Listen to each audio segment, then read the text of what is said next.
This is just a real quick update on the Freda Sandstone project I'm doing. Now, I want to show you something real quick. Many of you, if you even have watched the Freda, following me along with the Freda is the uppermost formation of the Oronto group in the Mid-Continent Rift. It represents one of the last clastic rift fill deposits after the rift failed. It's a terrestrial deposit, mostly alluvial streams. But I went and got a bunch of samples for detrital zircons and stuff like that. But there's one sample I really needed because it needed to answer. I need to answer a question. Wait, we're in Wisconsin for this one. I'm not going to show you an extent map of it or anything. I've done that for you before. This point right here. This is called Marble Point or Clinton Point. Some maps show it as Clinton, some show it as Marble. Everyone pretty much knows it as Marble. Now, there's really only two ways to get to this. There is an Ojibwa reservation here. The shore is not part of the reservation. So you could either get permission to go in this way. I do know there are burial mounds up here though, so I didn't want to do that. The other way, or second way, is to take a boat and get to it that way. There were people that were boating and did land on the shore. Or you walk. Just in case you're wondering how far it is, we went, this is Saxon, right here, this is where we parked somewhere. I'm trying to think of where we actually parked.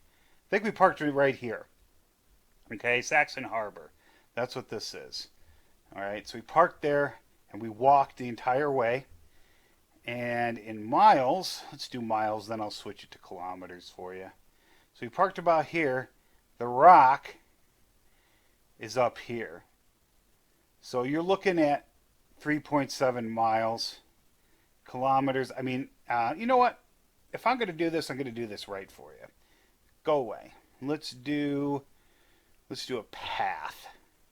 Okay. So about right here, we walked the entire way along the shore.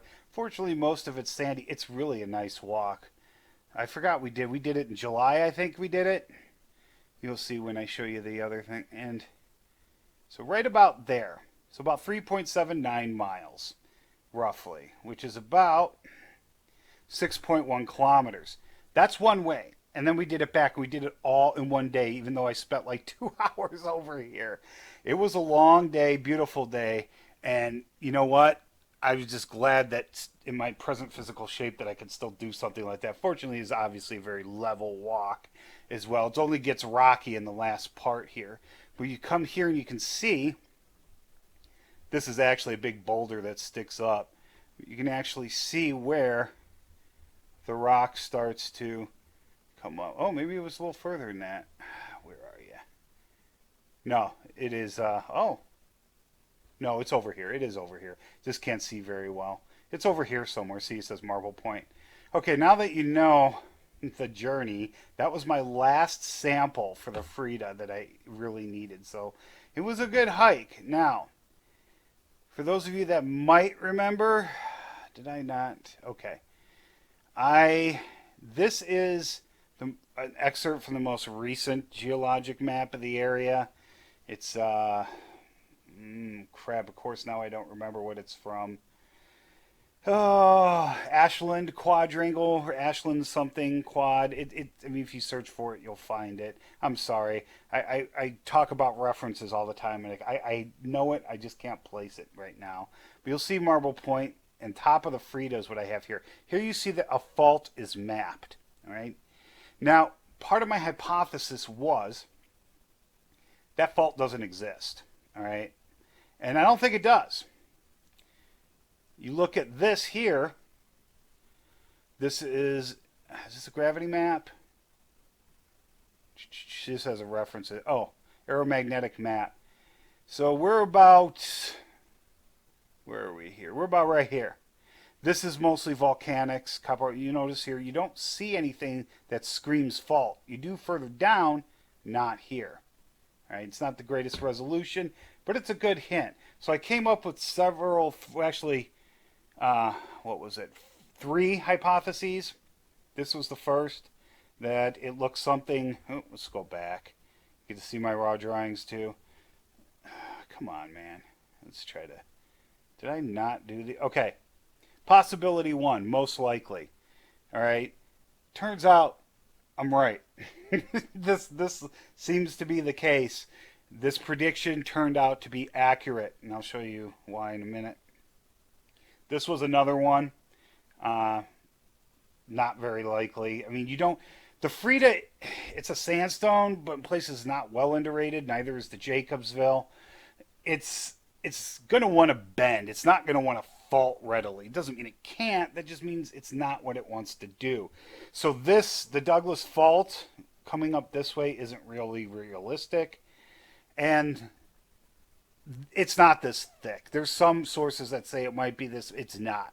From me walking along the ground, me beating feet and all that, on this side of Lake Superior, it's about 15,000 feet thick. It doesn't get thicker than that anywhere. Most places it's more like 12. It does thin off the monocline, but that's it. See, do I have the base map here? Where is it? My little, okay, here it is.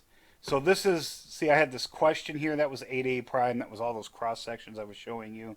And these were the strike and dips someone else took. And here they are down here. I confirmed these a little bit. They're not exactly like that, but they're close. And there's no need to extrapolate a fault here. And you look at my photos. This is actual geology photos. So here's Marble Point. There's a boat. That thing's about 10 inches, so whatever that is in centimeters, I forget. You look at the sandstone here. Now, it's got this mottled look.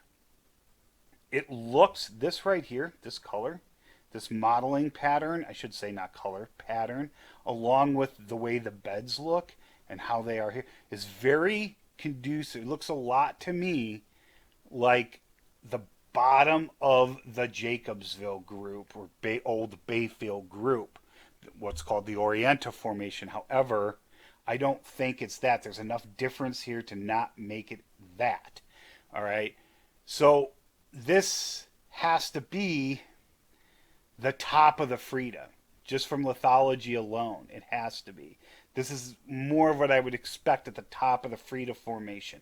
I would expect it to look like this. I wouldn't expect it, to look like the middle or bottom part, which on this side of Porcupine Mountains, the bottom is basically conglomerate sandstone and conglomeratic sandstone. The middle's like siltstone and fine sands, usually deep red, and the top is this more sandy part. And this does look a lot like what's that, what do we have here? I don't have the picture here, but up here, down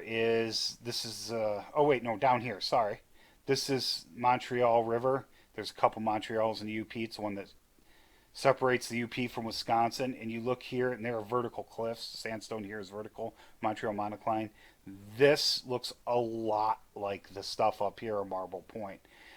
So only the modeling's a little different, but the actual lithology of the grains are very, very similar. All right, so there's no need for a fault here. I mean, the contact between the Jacobsville is probably covered. It's probably over here somewhere. Now, I did this little prediction, and I was aware of this one publication. I just had forgotten that the map was with it. I hadn't looked at it in a long, long, long time. But I do have the publication. This map is 1911. We didn't know a lot then. And one of the first attempts in the area to map it in detail. If you look here, we have different names for things. These are pretty much Bayfield group. I've correlated that to the Jacobsville based on lithology. Does that mean it is? It seems to be, but so this is now Jacobsville group. Formations are the same. You see these two here? These are no longer legitimate units. This looks more like the basal part of this, and this looks more like the top of this. I think that's right. I don't think I got that backwards. But who knows? It's possible. I might have. But it doesn't really matter. I'd have to actually look it up. And here's the Freda. That's the same. We still have to use the Nunsuch. They called the copper conglomerate the outer conglomerate then. And as you can see, palms for ironwood. This isn't used anymore. There's no ironwood formation. We don't call these the traps anymore. This is Portage Lake Volcanics. It's a lot more complicated. We learned a lot between here in the 90 years after this.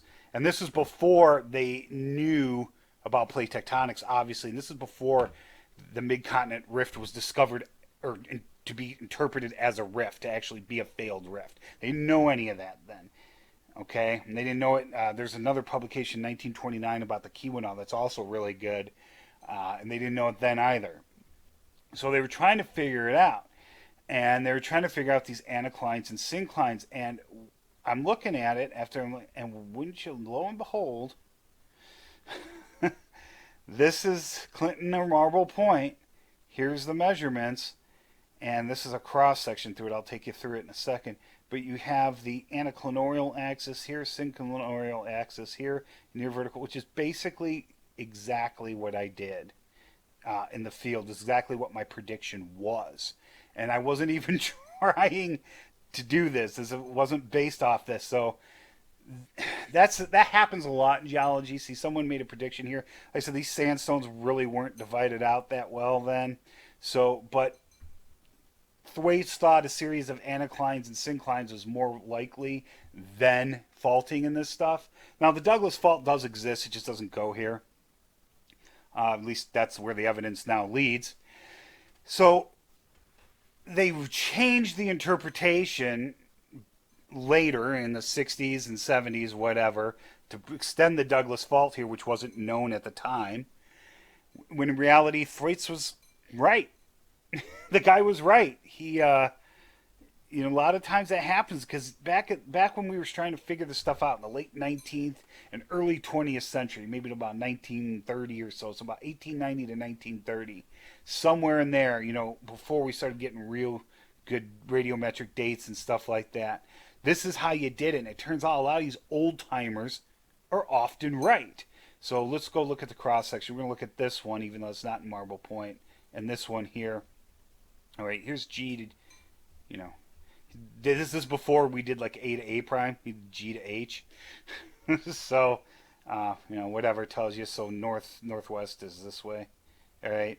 So you can see, anticlines, synclines. All right. So that's how that is. And you can see there's a syncline there, which is kind of like what I predicted. But then you get down here, J to K, which runs through Clinton Point. So northwest is still to the left. And here's your Clinton Point, Marble Point. And I interpreted this as coming up like this and coming down like this. Where was that? Let's go back there to that most likely interpretation. See? So I have the Montreal monocline, an syncline, and an anticline. Monocline, syncline, anticline. Okay? Which is basically what you have here. So mine goes the other way, I think. So mine's there. This is south on theirs. Mine was the other way. I have my north on the right. So you have monocline, syncline, anticline. Except this comes down like this. This doesn't come back like this. It could. We could have the Jacobsville, Bayfield, low, and then the Freda down here. But I was only concerned with this. So that interpretation is not much different than this one. And I had completely forgotten that was even a thing. 100 years later, almost, and it turns out Thwaites was right. So, anyway, I think that's all I want to talk about. I'll just show you the picture again, because I think it's pretty cool, this rocks here. So, the rocks at Marble Point, when I saw them, I basically instantly knew that this was the top of the Freda, near where, the Jacobsville. The Jacobsville's probably exposed over here somewhere, or not exposed, further west. I did walk all this. I didn't see any obvious contact.